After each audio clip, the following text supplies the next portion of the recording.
Hello everyone, welcome to class number 65 of the chapter Programming Using C।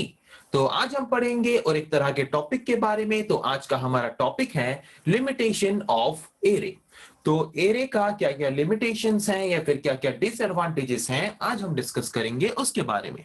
Okay, तो जैसे कि हमें पता है कि एरे जो है, एरे हम क्यों यूज करते हैं। एरे हम यूज करते हैं सेम डाटा टाइप के मल्टीपल नंबर ऑफ वैल्यूज को स्टोर करके रखने के लिए। ओके, तो सिंगल नेम द्वारा।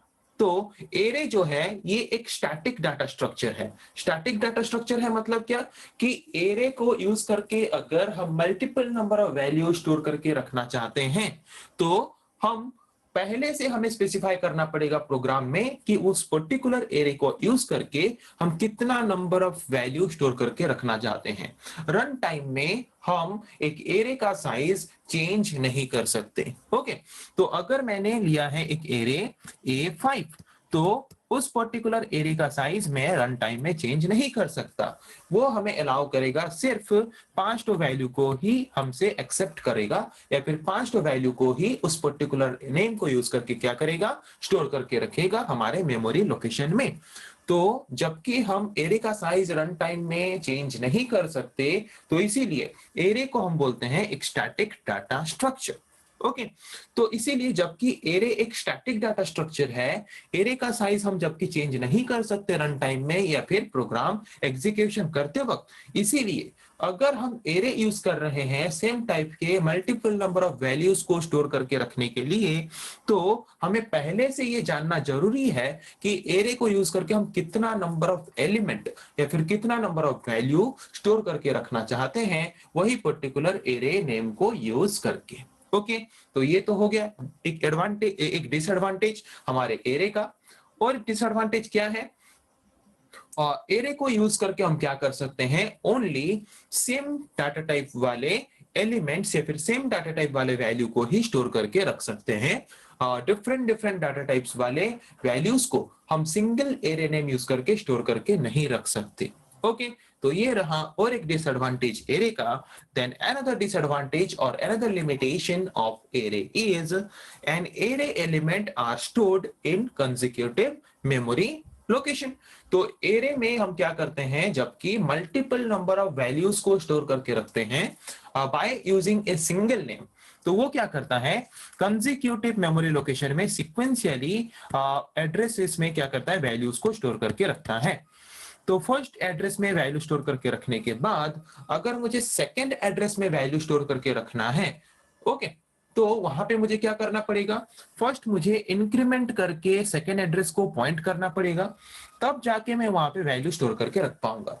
पर अगर मैं सिंपली एक वेरिएबल यूज करता डाटा स्टोर करके रखने के लिए, ना ही मुझे वहां पे इंक्रीमेंट वाला कोई ऑपरेशन परफॉर्म करना पड़ता, ना ही मुझे नेक्स्ट एड्रेस को पॉइंट करना पड़ता, डायरेक्टली मैं वैल्यू स्टोर कर सकता था जिस एड्रेस में चाहूं उस एड्रेस में। ओके, पर एरे में जबकि हम सिक्वेंशियली डाटा को स्टोर करके रखते हैं, तो एक एड्रेस के बाद नेक्स्ट एड्रेस में अगर हम कुछ डाटा इंसर्ट करना चाहते हैं, या फिर एक एड्रेस के बाद अगर नेक्स्ट एड्रेस का डाटा को हम डिलीट करना चाहते हैं, तो नेक्स्ट एड्रेस को पॉइंट करेंगे, तब जाके वो हमें अलाउ करेगा उस पर्टिकुलर एड्रेस में डाटा इंसर्ट करने के लिए या फिर डाटा को डिलीट करने के लिए। तो इसीलिए यहाँ पे क्या होता है, ज्यादा टाइम कंज्यूमिंग होता है अगर हम एरे को यूज करके मल्टीपल नंबर ऑफ वैल्यूज को स्टोर करके ऑपरेशन परफॉर्म करते हैं। तो ओके, ये रहा और एक disadvantage. Then another disadvantage of array is C does not perform any array index bound checking.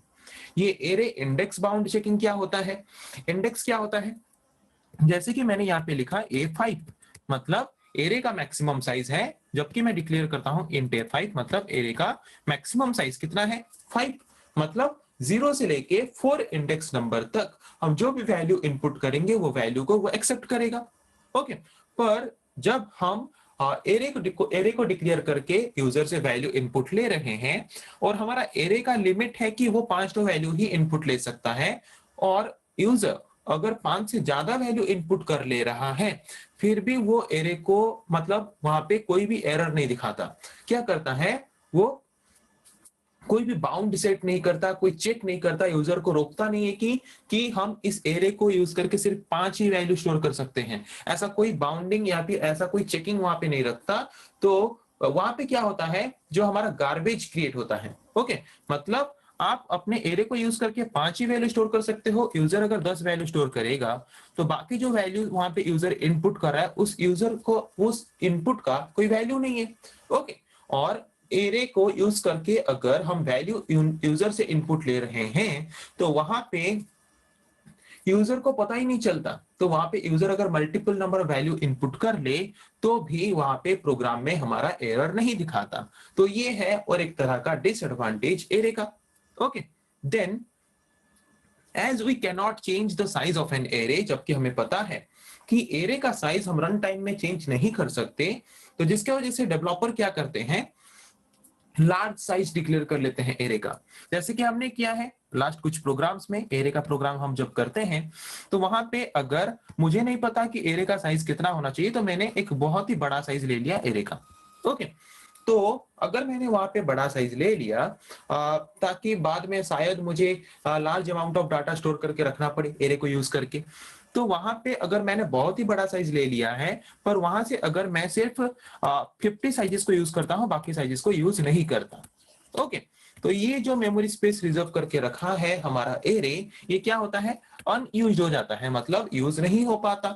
मतलब हमारा जो मेमोरी स्पेस रिजर्व करके रखता है एरे वो किसी भी काम में यूज नहीं हो पाता, जिसके वजह से क्या होता है, हमारा मेमोरी वेस्टेज होता है। ओके, समझ आ गया। तो ये है और एक डिसएडवांटेज एरे का। तो आज हमने डिस्कस किया डिफरेंट लिमिटेशंस और डिसएडवांटेजेस ऑफ एरे के बारे में, कि एरे का क्या क्या डिसएडवांटेजेस हैं। फर्स्ट डिसएडवांटेजेस हमने देखा कि एरे का साइज हम रन टाइम में चेंज नहीं कर सकते, क्योंकि ये एक स्टैटिक डाटा स्ट्रक्चर है जिसका साइज फिक्स रहता है जो भी हम प्रोग्राम के अंदर प्रोवाइड करते हैं। इसीलिए अगर हम एरे यूज करके multiple number of value store करके रखना चाहते हैं तो ये हमें पहले से जानना जरूरी है कि एरे को यूज करके हम कितना नंबर ऑफ वैल्यू स्टोर करके रखना चाहते हैं। ओके, और एक डिसएडवांटेज है कि एरे को यूज करके हम सिर्फ सेम डाटा टाइप वाले multiple number of value store कर सकते हैं, और डिफरेंट डिफरेंट डाटा टाइप वाले मल्टीपल नंबर ऑफ वैल्यूज को सेम एक सिंगल एरे नेम यूज करके स्टोर करके नहीं रख सकते। ओके, और उसके बाद हमने देखा कि उसके बाद हमने क्या देखा, उसके बाद हमने देखा कि एरे में हम जबकि multiple number of value store करते हैं तो वो स्टोर करता है कंसेक्यूटिव मेमोरी लोकेशन में, सिक्वेंशियली 1 बाय 1। तो अगर हम एक पर्टिकुलर मेमोरी लोकेशन में हैं, नेक्स्ट मेमोरी लोकेशन में अगर हमें कुछ डाटा इंसर्ट करना है तो वहां पे इंक्रीमेंट या फिर डिक्रीमेंट ऑपरेटर यूज करके हमें क्या करना पड़ेगा, नेक्स्ट मेमोरी लोकेशन को पहले पॉइंट करना पड़ेगा। नेक्स्ट मेमोरी लोकेशन को पॉइंट करने के बाद ही वहां पे हम इंक्रीमेंट इन डाटा इंसर्ट या फिर डाटा डिलीट कर सकते हैं। ओके, तो जिसके वजह से क्या होता है, नॉर्मल वेरिएबल में डाटा स्टोर करने से जितना टाइम लेता है उससे ज्यादा टाइम कंज्यूमिंग होता है एरे में डाटा इंसर्ट या फिर डाटा डिलीट करते वक्त। ओके, उसके बाद सी प्रोग्रामिंग लैंग्वेज में अगर हम एरे यूज करते हैं तो एरे बाउंड चेकिंग नहीं करता इंडेक्स का। मतलब अगर उसका इंडेक्स नंबर है 5, अगर वहां पे हम 10 वैल्यू भी इनपुट कर लेते हैं तो वहां पे वो बाउंड चेक नहीं करता, हमें कोई एरर नहीं दिखाता। ओके, तो ये है एक डिसएडवांटेज और एक डिसएडवांटेज हमारा एरे का। उसके बाद नेक्स्ट डिसएडवांटेज ये है कि हमें जबकि पता है एरे का साइज हम रन टाइम में चेंज नहीं कर सकते, तो डेवलपर क्या करते हैं, पहले से ही प्रोग्राम के अंदर एरे का एक बड़ा साइज ले लेते हैं। ओके, ताकि बाद में अगर हमें बहुत ज्यादा वैल्यू स्टोर करके रखना हो, स्टोर करके रख सकते हैं एरे को यूज करके। ओके, तो वहां पे क्या होता है कि हमने जो बड़ा साइज डिक्लेयर कर लिया उसमें से हम जितना साइज को यूज करते हैं डाटा स्टोर करके रखने के लिए वो तो सही है, पर जितना साइज फिर यूज नहीं करते डाटा स्टोर करके रखने के लिए, उतना मेमोरी स्पेस जो हमारा एरे रिजर्व करके रखता है वो अनयूज्ड हो जाता है, मतलब वो वेस्ट हो जाता है। वो मेमोरी कोई भी काम में नहीं आता। ओके, तो ये है और एक डिसएडवांटेज एरे का। तो आज हमने देखा डिफरेंट टाइप ऑफ डिसएडवांटेजेस और लिमिटेशंस ऑफ एरे के बारे में। तो आई थिंक आप लोगों को समझ आ गया है। तो नेक्स्ट क्लास में हम पढ़ेंगे ऐसे और कुछ टॉपिक्स के बारे में। आज के लिए इतना ही। Thank you.